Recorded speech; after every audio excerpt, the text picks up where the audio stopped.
All right, everybody, settle down. We got work to do. My name is Commander, and I'm the guy that's going to be briefing you on the SCP you're going to be studying. What we're looking at today, SCP-2700, Object Class Safe. Special Containment Procedures.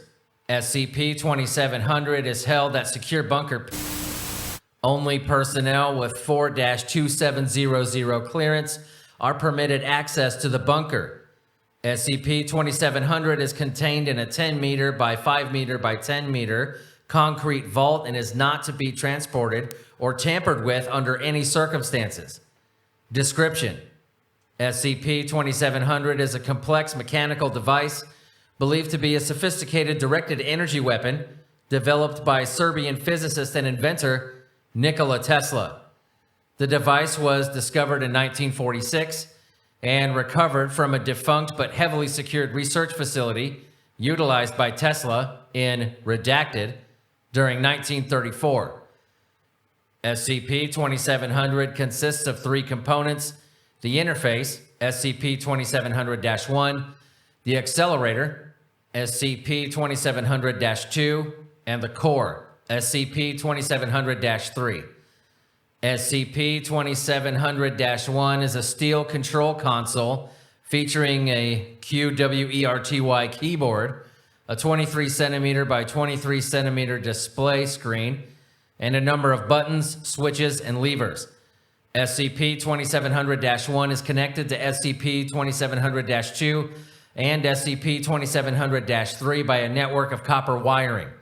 The display screen features a command-based operating system with commands and responses appearing in green block text. The nature of SCP-2700-1's operating system is still under investigation. Now, SCP-2700-2 is believed to be a linear particle accelerator held in a lead-lined tungsten cylindrical chamber. The device consists of all the components that would be required for a contemporary particle accelerator, though it is significantly smaller, about 7.35 meters in length, than a device of this design would require. Please see document SCP-2700-2 for full information on the individual components of the accelerator. SCP-2700-3, identified as the core in Tesla's schematics, is a lead-lined tungsten assembly containing an apparatus of currently unclear function.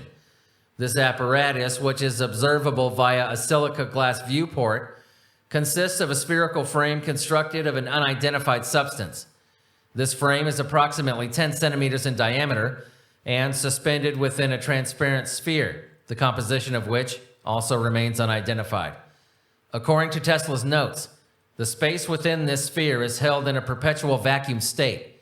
Present within the frame is a continuous current of plasma generated and perpetuated by unknown means.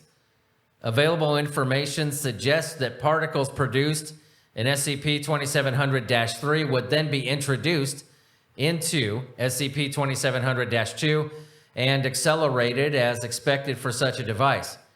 Energetic particles would then be propelled from the terminus of SCP-2700-2 toward the intended target. How the device is powered and the exact nature of the particles produced by SCP-2700-3 remains unclear.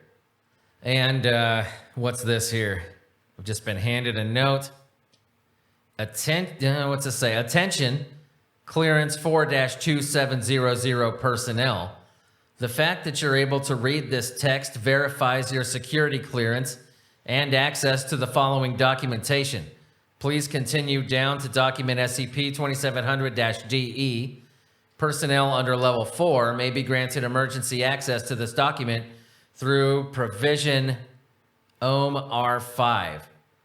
All right, next time, could you please hand me all the paperwork I need before I start? All right, I appreciate it. This says, item SCP-2700, object class Keter. Special containment procedures. The above falsified document is to be made available for all personnel without 4-2700 clearance. Okay. SCP-2700's containment vault is located 180 meters from the surface level entrance to secure bunker The vault itself is to be insulated against seismic activity and safeguarded by 3 sets of reinforced steel doors. Access to the vault is forbidden, barring semi-hourly inspection, unless there is risk of an imminent containment failure and contingency procedures are necessary. All personnel entering the vault are to be equipped with batrachotoxin collars, which are to be activated for any breach of protocol. SCP-2700 is to remain under constant surveillance, and all data regarding the state of SCP-2700-Omega is to be updated semi-hourly. Personnel that are tasked with accessing SCP-2700-1's operating system must adhere to a set of guidelines present in document SCP-2700-1. There is to be no direct interaction with SCP-2700-3, barring unanimous approval of the O5 Council. Breaches of this protocol warrant immediate termination. Any change in the behavior of SCP-2700-Omega must be reported immediately, as such activity could result in a YK-class event. Personnel assigned to the containment of SCP-2700 are to investigate all available material related to the origin and function of SCP-2700. The primary objective in regards to the artifact's containment is to be its deactivation prior to the occurrence of a YK-class event. In light of the catastrophic severity of possible breach by SCP-2700 presents, Statute 30-A may be waived by personnel with 5-2700 clearance. Proposals for the cross-neutralization of SCP-2700 utilizing other SCP objects, including those of Keter class, may be presented to the O5 Council for evaluation. In the event of imminent containment failure, SCP-2700-3 is to be disposed of via the currently approved cross-neutralization SCP object. Description: SCP-2700 is a device originally constructed by Nikola Tesla with the purpose of producing a directed energy weapon. Investigation of the artifact while in Foundation custody, however, has proven that SCP-2700 possesses a function distinct from and significantly more dangerous than its original designs. SCP-2700-1 and SCP-2700-2 are as described in the above document. However, SCP-2700-3 is not. The luminescent anomaly located in the center of SCP-2700-3 is not plasma, as previously indicated, but a discrete energy phenomenon now designated SCP-2700-Omega. SCP-2700-Omega behaves inversely with regards to entropy. The energy state within its boundaries constantly moves from thermal equilibrium to thermal singularity, from disorganized to organized. In other words, the flow of energy moves from the state of maximum entropy to minimal entropy, which is opposite to the standard for the rest of the universe. Due to this, the effective flow of time within this region is also reversed. Presently, the unidentified materials surrounding the region, the frame and transparent sphere, are immune to the effects of SCP-2700-Omega. This appears to be the only factor presenting a breach of the phenomenon. If SCP-2700-Omega were to escape the interior of SCP-2700-3, an inexorable chain reaction would occur, converting the rest of the universe to this inverted entropic state. The eventuality of this scenario would be a YK-class entropic annihilation event, resulting in the reduction of the entire universe to an infinitely energetic singularity, ostensibly an inverted Big Bang. As indicated by SCP-2700-1, the device is currently armed and set to activate in the year 2234, exactly 300 years after its initial arming. As this would inherently trigger a breach of SCP-2700-Omega, current containment protocols must be completed prior to the set date to avert a YK-class event. Addendum 2700-001. The following is an excerpt from personal log written by Tesla in 1934. I'll go ahead and read it for you. It stands before me, complete and inescapably counting down toward the nexus of my oversights and failures. Only 1 month ago, I was approached by a man I had never seen before. He was the most content person I had ever seen. His eyes felt like a window into serenity.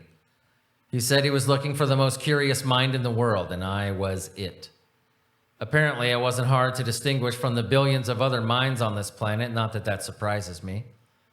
Somehow I knew immediately that he wasn't from here, and I felt self-conscious about this world, my world. It felt humiliating to me. I think he knew what I was feeling.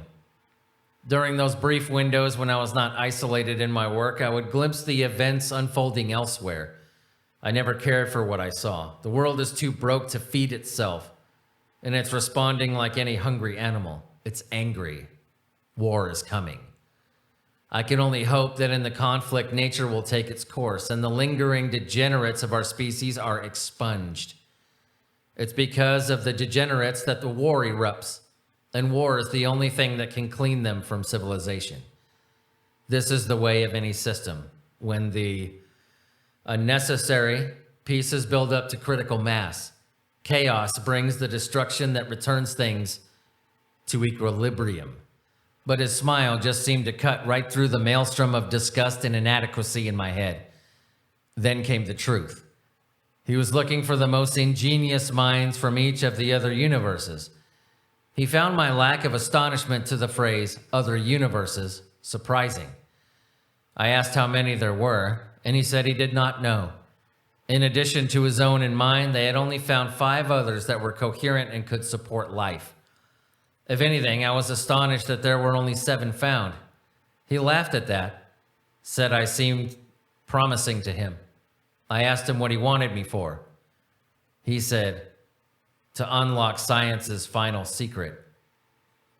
We prepared for departure over the next 24 hours.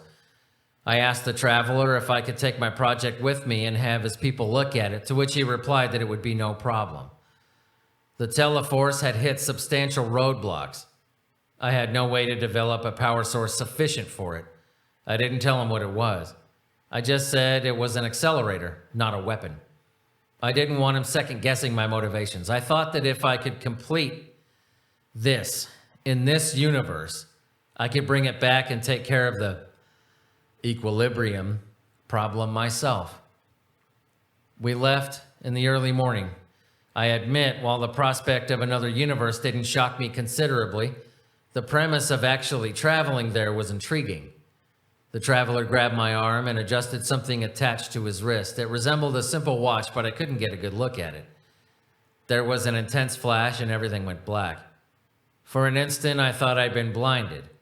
Then I felt the terrifying free fall, tumbling through infinite darkness at unfathomable speed. I had never been more frightened in all my life.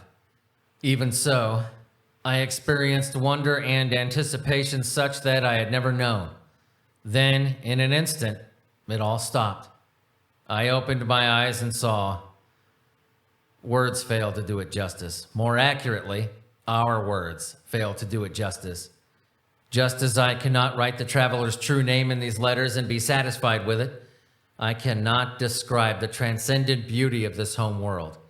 It was a world with a pulse, a life that I could palpate. And at that point, I felt the enormity of my world's hollow and primitive nature collapse upon me. I cried, not at this world's beauty, but at my world's sheer inferiority. I'm relieved that he never realized the real reason behind these tears. I was brought to a city again. I'm using the word city as nothing more than the most appropriate analog. There, the traveler introduced me to his family and to many of his people. That feeling of contentment that he gave me during our first encounter now surrounded me on all sides. My sense of shame only deepened. This world wasn't just better. It was the closest thing to perfection that I could possibly imagine. They weren't pointlessly cheery, but they would not tolerate any of the idiotic and trivial nonsense that people fret over here. Then I met the others. One from each universe, as the traveler explained to me, him being the representative of his own universe. I will not go into details on their appearances. This is irrelevant and pointless information that reveals nothing of their vast intellect and ingenuity. I spent at least a day simply talking with them. I kept my pocket watch with me during my visit. It was the only thing that kept record of Earth's time while I was there. They have their own form of time, of course, but it was more practical for me to keep using ours. I vastly enjoyed the time I spent conversing with them. We spoke of things I would never dare reference as science here, but they thought of it as no more strange than gravity itself. The traveler told everyone what the great project he had assembled us for was. We were to build a perpetual energy generator. Not only did this instill in me an appropriately infinite fascination, but I identified that that was just what the Teleforce needed. Naturally, I volunteered my device to them to be the test subject for the generator once it was finished, just to see if it worked. To my delight, they accepted this proposal, and we got to work. Over the course of a few short weeks, we compiled our data, and at last it was I that found the solution. The properties of two specific substances, each from a different universe, when in interaction, should produce the reaction that would catalyze infinite energy. Both samples had been taken from universes that were inhospitable to our form of life. Their subatomic nature was not only at odds with the realm in which I was residing, but with each other. It was only by virtue of a casual membrane the others provided me with that the samples could remain in existence here. I was certain that this paradoxical interaction was the key. I pored over the notes for nights, trying to finalize the designs. It was at that time that one of the others came to me offering his help. The Watcher is what I like to call him. That's what he did. He just watched me all the time. I don't know why. And he claimed I was just interesting. Certainly disconcerting, but I could admit to having the same feeling myself often. He peered over my notes and pointed out something I'd missed, a simple error that I had overlooked. With that, my calculations were complete and we were ready to begin the test. I was ecstatic. The day came and the traveler and I loaded the core into the Teleforce for our initial test. At first, everything was going as we had foreseen, but when we inspected it an hour later, one of the others noticed something unusual. The amount of energy inside the core seemed to be diminishing, which didn't make any sense at all. Then the horrific realization came. It wasn't diminishing. The energy was converging upon itself infinitely. The core was reversing the flow of entropy. None of the others failed to see the critical danger of this predicament. If we could not neutralize the reaction, it could disrupt the flow of entropy for the entire universe. It would reverse time to the birth of existence.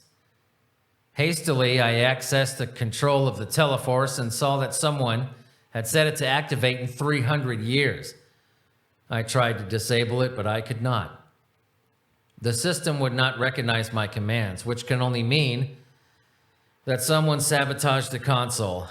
Then it clicked in my head with absolute certainty. I spun to face the Watcher and declared him the culprit of the situation. He gave a smile that seemed to contain more malice than any one being should be capable of.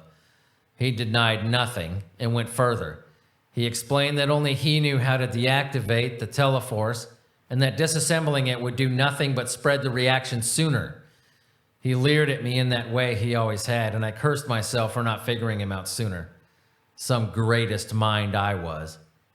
Then he said it. What right did I have to hold him with contempt when I too came here to complete a weapon?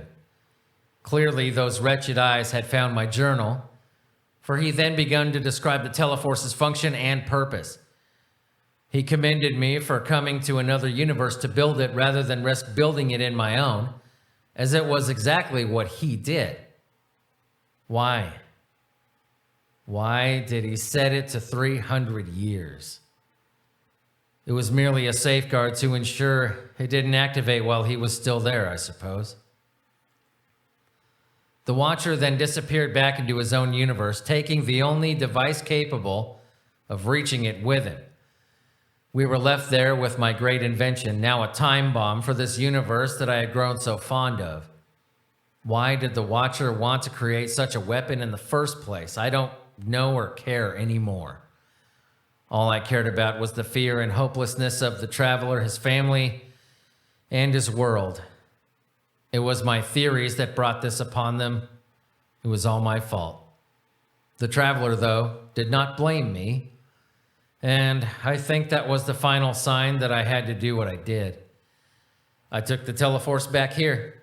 I took the death of existence back to my universe where it belonged. I have betrayed all life forms in the cosmos. I have betrayed our entire future. I am not sorry, and I am not apologizing. I could not let my legacy be the destruction of a universe I was not even worthy of. It seems I will, in the end, bring the equilibrium I desired, and it will be the end of our degenerate universe. The Teleforce is locked away safely. I spend my long hours before the pond with the birds. They're so blissfully unaware of what approaches, and that gives me just enough tranquility to tolerate my own existence.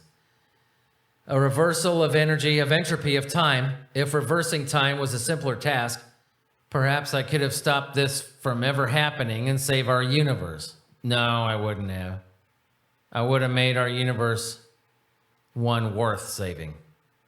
All right, ladies and gentlemen, that was SCP-2700. You're dismissed. Get out of here. God damn it. Never fucking hand me the papers that I need. What the hell is this? I said you're dismissed. Get out of here. Sergeant Sims. God damn it, why didn't you hand me all the papers that I needed to begin with? Well, Commander, that's how this SCP needs to be read. I don't give a shit how it needs to be read. Okay? I need all the materials I need to read. I just found out that this thing I thought was a, object class safe, ends up being a KT class keter. Do not do this to me again.